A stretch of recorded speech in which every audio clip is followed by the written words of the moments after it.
video didn't end well. So, of course, I live here in Atlanta, so I wanted to clarify and make good on the end of this video. So, I'm not going to play the video again. I'm just going to put the picture up and just clear up my thoughts from there. So, as you can see, I played this video last night, and it was pretty hard for me to watch, but I wanted to have a conversation concerning this video. Right? So the thing is, I live here in Atlanta, and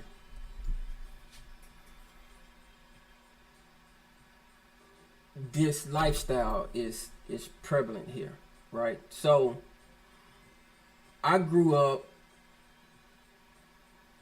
you know, where these issues were not talked about, or they were unacceptable.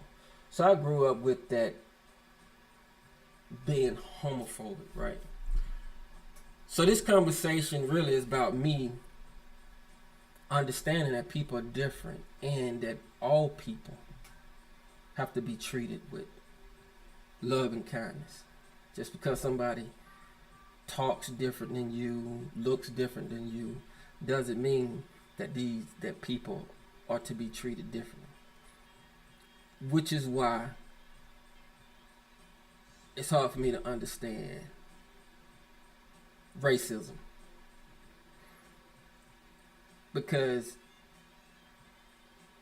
we just got to get over the fact, white folks, we just got to get over the fact that God created all of us. Black, white, Asian.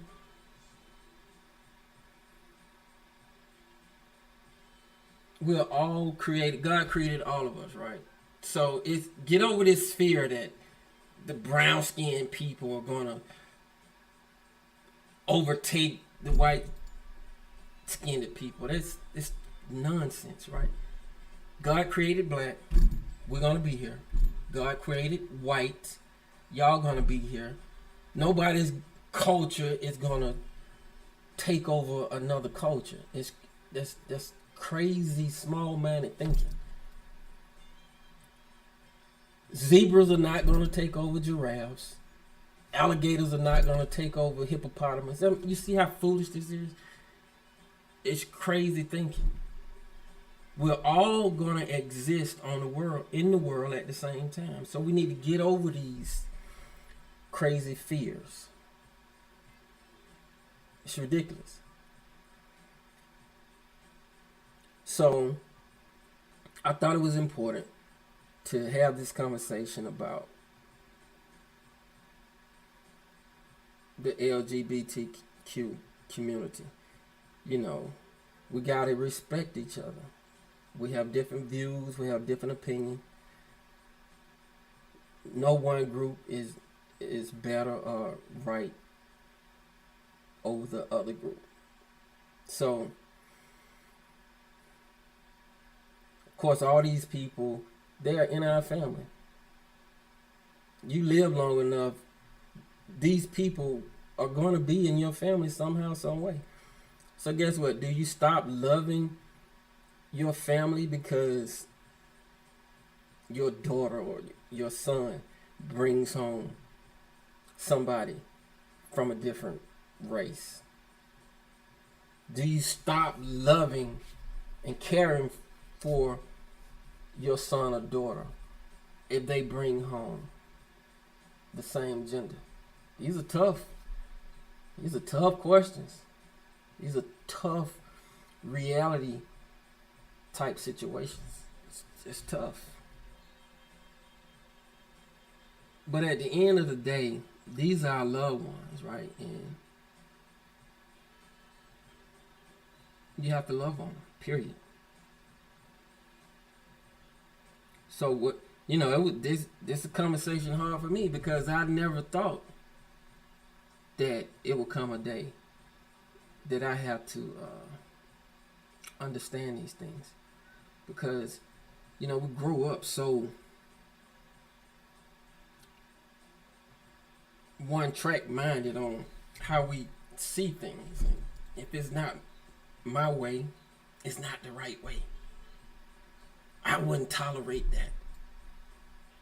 And so what that makes you, it just makes you a old mean, grumpy, ugly person that don't nobody want to be around.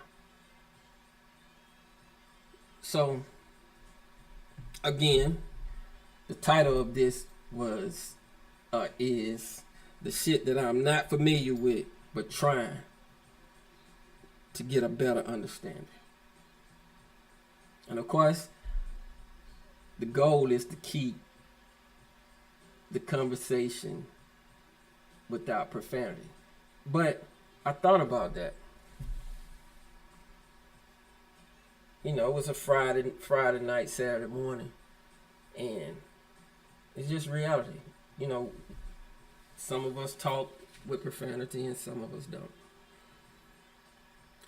But I think some comedian I was listening to and he said, forgive me because this is not my language. My language was stolen from me. So sometimes I may have to express myself with a little bit of profanity. Sometimes people don't understand where you're coming from until you break it down to them in a nice, firm, strong manner. And sometimes that may include some profanity. But for the most part, I try to keep it clean. And by being Saturday morning, wake up with a smile on your face. God gave you another day of life. And be kind to somebody, right? Let somebody know that you love them and care about them. Once again, you have been tuned in to Out My Mouth and Into Your Ear, where we talk about love, politics, and all that other stuff. And this was one of those episodes about all that other stuff. Until next time, thanks for tuning in.